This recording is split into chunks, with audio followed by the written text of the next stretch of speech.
ভাতিজা মোহাম্মদ সবার থেকে আলাদা। আগামী দিনে সে আরবের ইতিহাস বদলে দেবে এমন একটা ইঙ্গিত আবু তালিব আগেই পেয়েছিলেন। একবার সিরিয়ায় বাণিজ্য যাত্রায় গেলে ভাতিজাকে তিনি সাথে করে নিয়ে যান।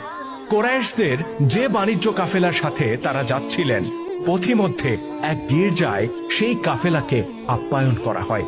এ সময় গির্জার প্রধান পাদ্রী শিশু মুহাম্মদ সাল্লাল্লাহু আলাইহি ওয়াসাল্লামকে কাছে নিয়ে বলেন, হে বালক, কোরাইশদের দেবতা লাত উজ্জার কসম খেয়ে বলছি, আমি তোমাকে যা জিজ্ঞাসা করব তার যথার্থ জবাব দেবে।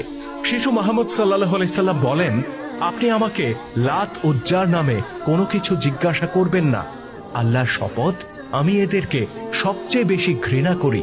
পাদ্রী তখন বললেন, ঠিক আছে, তাহলে আল্লাহর শপথ করে বলছি, আমি তোমাকে যা জিজ্ঞাসা করব তুমি তার সত্য জবাব দেবে তো? শিশু মুহাম্মদ সাল্লাল্লাহু আলাইহি সাল্লাম বললেন, আপনার যা ইচ্ছা তাই জিজ্ঞাসা করুন। পাদ্রী তখন তাকে বিভিন্ন বিষয়ে জিজ্ঞাসা করতে থাকেন। তার আচার বৈশিষ্ট্য, ভালো লাগা মন্দ লাগা সবকিছু জানার চেষ্টা করেন। অতঃপর তিনি তার পিঠের দিকে তাকালে দুই কাঁধের মধ্যবর্তী স্থানে নবুওয়াতের সিলমোহর দেখতে পান। অতঃপর তিনি আবু তালিবকে জিজ্ঞাসা করেন, এই বালক আপনার কি হয়? আবু তালিব বলেন, এ আমার পুত্র হয়। পাত্রী বললেন, এটা কি করে সম্ভব? এই বালকের পিতার তো জীবিত থাকার কথা নয়। আবু তালিব বলেন, আপনি যথার্থ বলেছেন, সে আমার ভাতিজা।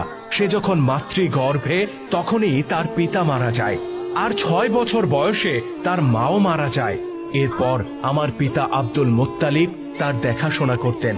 তার বয়স যখন 8 বছর তখন আমার পিতাও মারা যান, আর তখন থেকেই আমি তাকে পিতৃ স্নেহ দিয়ে বড় করে তুলছি। পাদ্রী বলেন, এবার আপনি নিশ্চয়ই সত্য বলেছেন, তার জীবনে এমনটাই হওয়ার কথা ছিল। অতঃপর পাদ্রী বলেন, আল্লাহ তাকে সেই সব বৈশিষ্ট্য দিয়েছেন যেগুলো আল্লাহ আমাদের নবী রাসূলদেরকেও দিয়েছিলেন। বিস্মিত আবু তালিব জিজ্ঞাসা করেন, আমার ভাতিজার ব্যাপারে আপনি কি বোঝাতে চাচ্ছেন?